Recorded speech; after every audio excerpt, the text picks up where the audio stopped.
구약의 짐승이 제물이 된 동기, 구약의 짐승을 잡게 된 동기, 이 말씀을 한번 생각해 봤습니다. 사실 이런 건 또 설교에 그리 많이 나가지 않습니다. 왜 짐승을 제물로 해서 나중에 세상죄를 지고 가는 독자를 십자가에 내줄까? 이게 조금은 우리 성도들도 좀 알았으면 하는 마음으로 준비를 했는데, 사실 레위기는 레위기에 하나님이 시내산의 계명을 받으면서 구체적인 계명이 613가지를 하죠. 그래서 구약의 짐승이 제물이 된 동기, 잡게 된 동기에 대해서 우리가 생각해 보도록 하겠습니다. 하나님께 드리는 제물은 아무 것이나 드릴 수가 없습니다. 하나님은 야생동물이나 개나 돼지를 받지 않아요. 그래서 한번 생각해 볼 필요가 있습니다. 무조건 양을 드렸다는 게 아니라 하나님 왜 그러셨습니까? 그 의미를 한번 생각해 볼 필요가 있다. 소, 양, 염소, 비둘기만 제물로 받으셨어요. 그 이유를 알아보겠습니다. 그 이유를, 제물의 특징이 있습니다.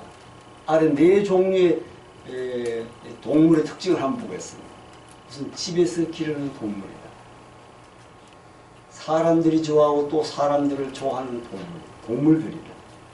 소, 양, 염소, 비둘기.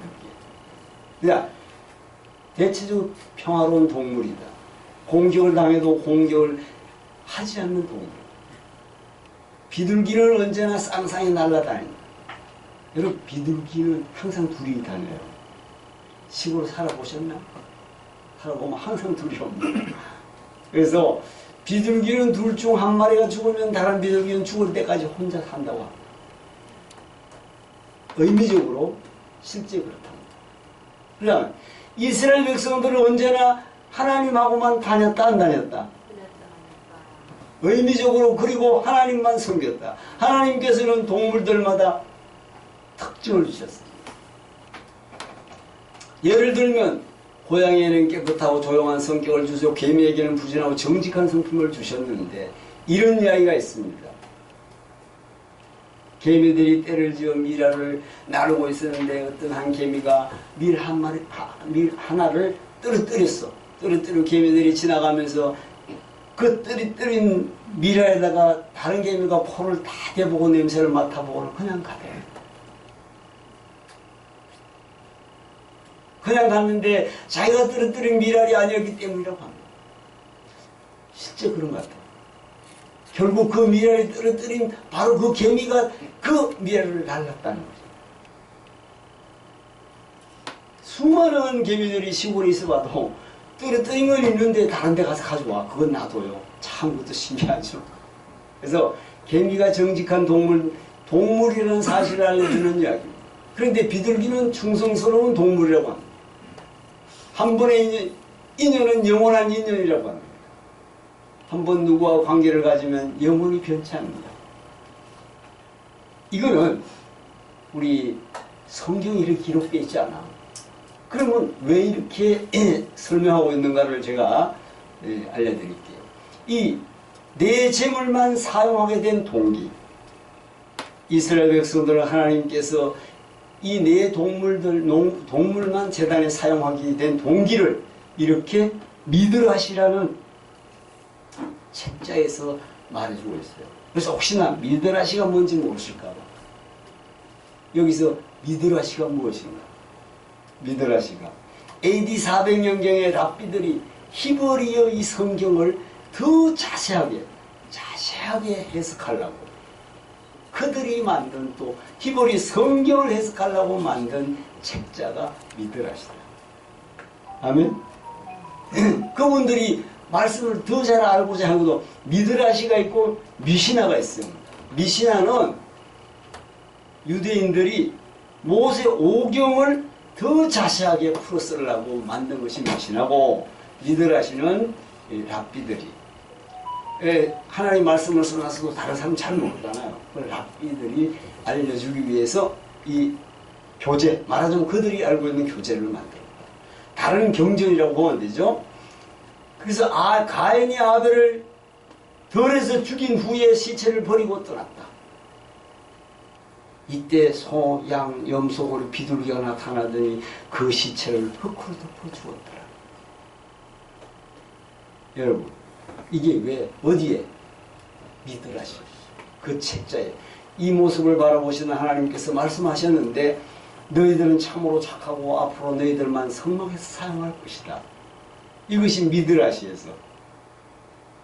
그래서 내 동물만 성막에 사용하게 되었다고 미드라시는 말해주고 있는데 실제는요, 그거보다도 하나님 창조 섭리 앞에 그 동물들에게 주어진 사명이고 또 야생이나 이런 거 안 쓴 것도 하나님의 뜻 안에 있었던 거죠.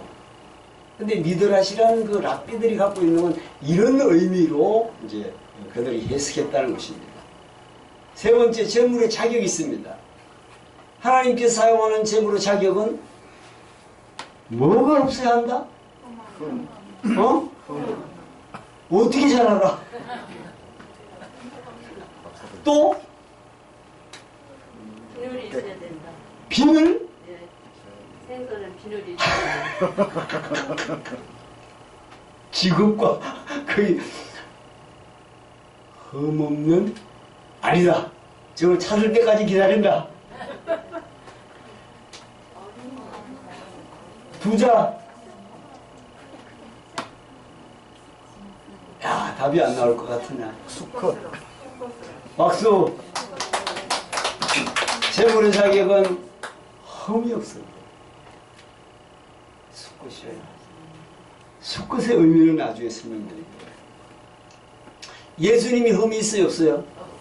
그게 똑같아요. 그래서 흠이 없어야 할 분명한 이유가 있습니다. 재물이란 죄를 대신하여 죽는 동물이다, 아니다? 맞다. 자신 없게 이야기합니다. 나를 대신해서 양이 죽고 소가 죽어요, 안 죽어? 그래서 항상 하나님은 흠없는 양을 가져오라 해야 하네. 그렇습니다. 또 일종의 흠없는 양이 있잖아요. 교미를 한 양은 안 돼. 그래서 흠이 없는 양이에요. 그 의미를 꼭 아셔야 돼요. 죄인의 죄를 짊어지고 죽으려면 흠이 있어야 한다. 식사를 드려놨다. 자기 짐이 있는 사람은 남의 짐을 대신 질 수 있다. 내가 짐을 잔뜩 졌는데 질 수 있어요, 없어? 나무 해봤어요, 나무.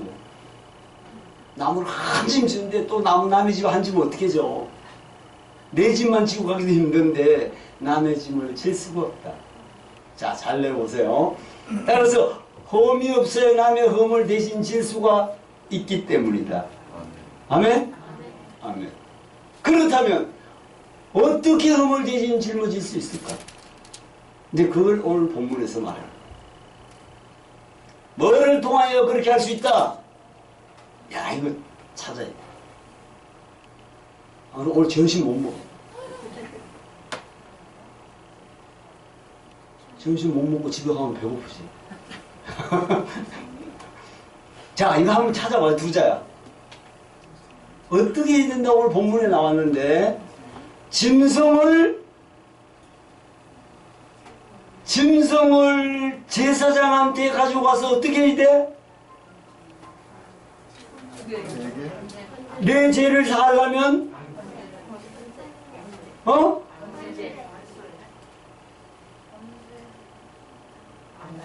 안수해야 돼. 이 구약적으로 대단히 의미가 큽니다. 내 죄를 넘겨야 돼, 안 넘겨야 돼?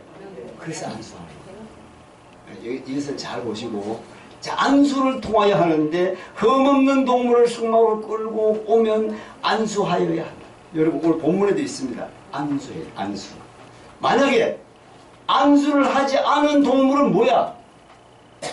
안수를 하지 않은 동물은 뭐지? 앞에 써 있잖아. 동물이야. 안수를 하지 않으면 동물 그대로야. 근데 안수를 하면 뭐가 될까? 안수를 하면 재물.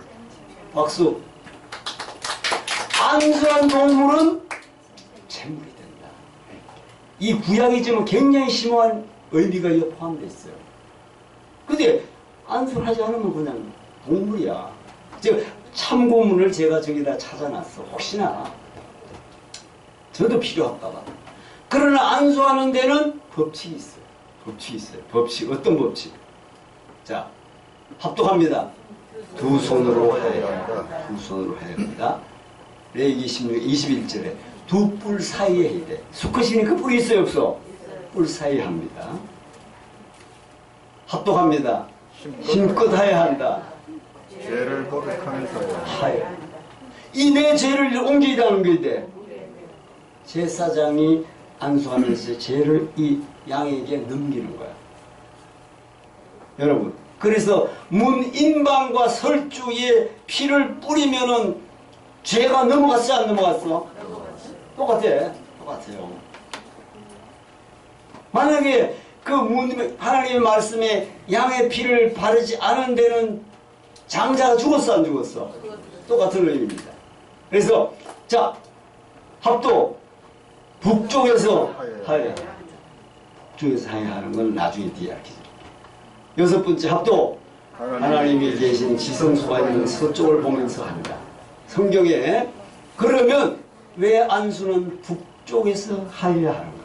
혹시 여러분 기억나는 분이 있나? 왜 북쪽에서 해야 되지? 북쪽에서 왜 해야 될까? 혹시나 여러분 항상 북쪽에서 해요. 이사야 선지자가 이야기했는데 죄의 근원이 북쪽이기 때문에. 왜 북쪽일까?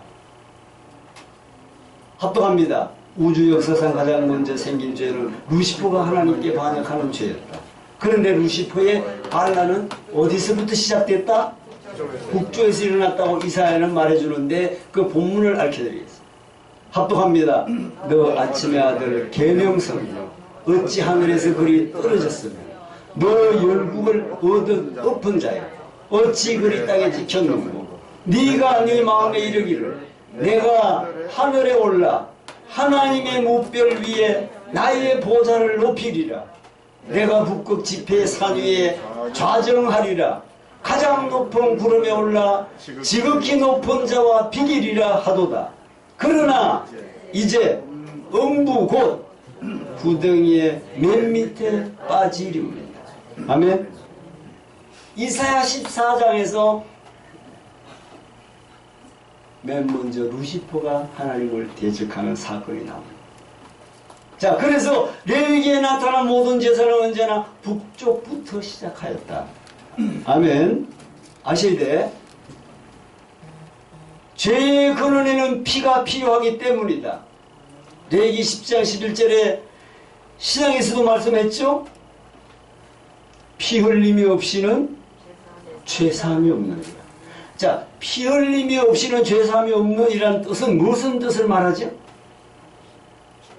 예수님이 말씀하신 죽어요. 그게 답이야. 피 흘리면 뭐야? 죽었다는 거야. 그 대단한 의미였어. 그래서 피, 자 여기에 말씀을 가져왔어요. 육체의 생명은 피에 있습니다. 이게 구약입니다. 내가 이 피를 너희에게 주었지 단에 뿌려. 단에 뿌렸어요? 안 뿌렸어? 너희 생명을 위하여 속하게 하였나니 생명이 피에 있으므로 피가 죄를 속하느니라. 레위기 17장에 있어요. 그러므로 내가 이스라엘 자손에게 말하기를 너희 중에 아무도 피를 먹지 말며 너희 중에 우가는 타궁이라도 피를 먹지 말라. 그런데 신약에서도 히브리서 9장 22절에 합독합니다. 율법을 쫓아 그의 모든 물건이 피로써 정결케 되나니 피 흘림이 없음즉 사함이 없느니라. 아멘. 그래서 우리를 대속해서 누가 피 흘렸어요? 예수님. 구약에는 누가? 소나 짐승이 양이나 염소가 죽습니다. 하여튼 구약의 신약이 똑같습니다. 자, 제물의 자격은 흠없는 수컷이 아니라. 여러분 아시겠지? 왜 수컷이 해야 되지? 수컷은 저기 번성을 못하니까요. 새끼를 못 나니까.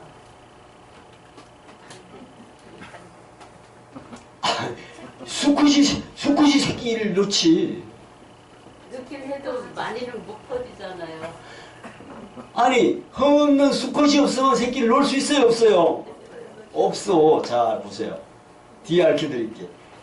비둘기 제사의 특징이 있습니다. 오늘 비둘기가 나오는데 소나 양이나 염소를 잡을 때에는 죄인이 직접 안수하고 잡아라 해.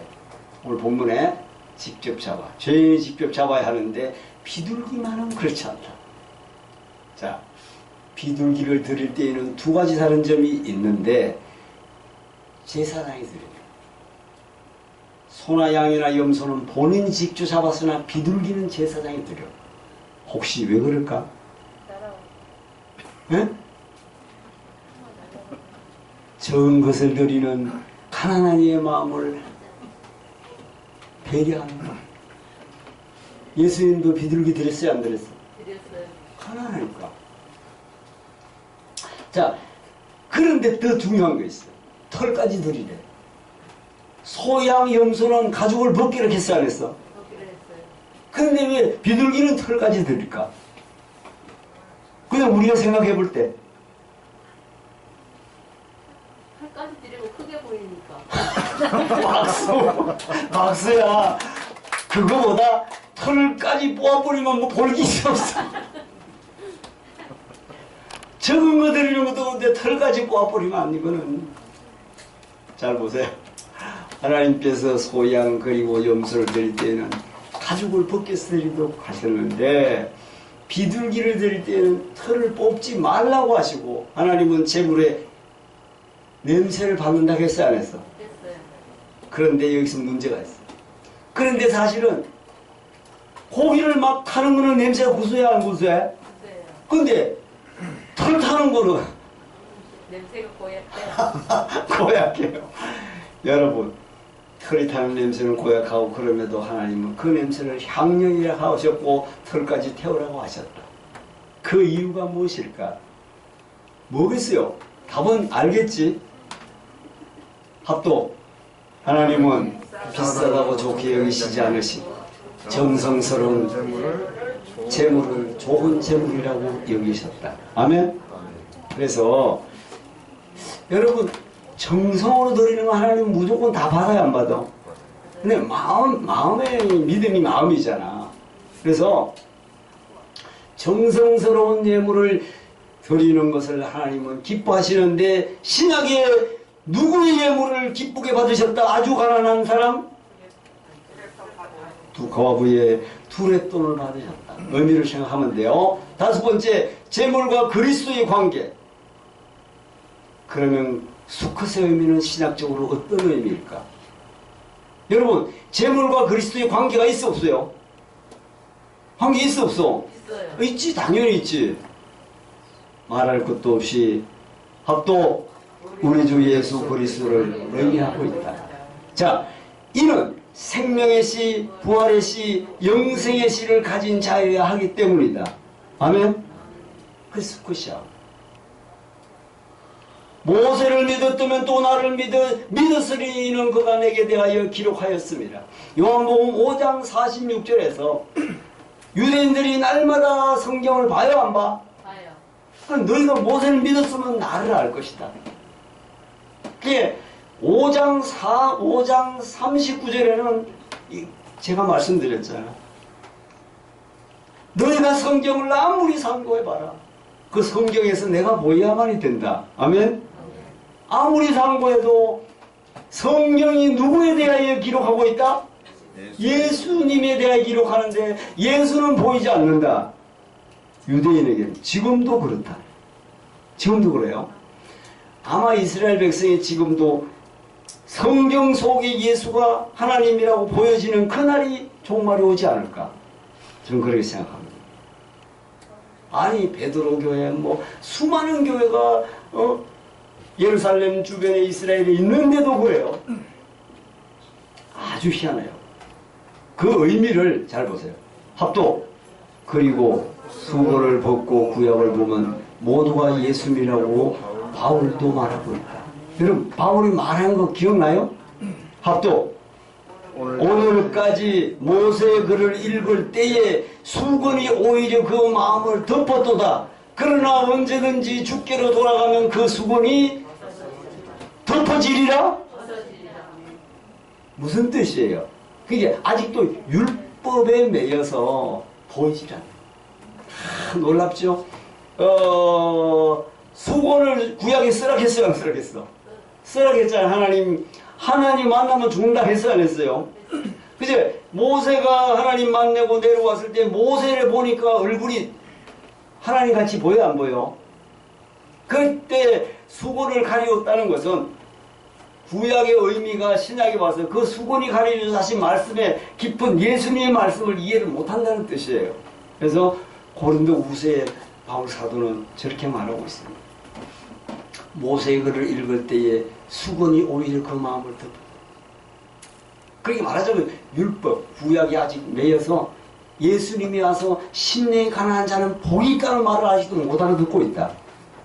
그 말씀인 줄로 믿습니다. 그게 벗겨져야 돼. 그래서 뭐라고? 내가 율법이나 선지자를 폐하러 온 줄로 생각하지 말라고 했어요, 안 했어? 왜 그 말을 하지? 못 알아들으니 모세만 알고 있습니다. 자, 다시 말하면 죄의 값은 사망입니다.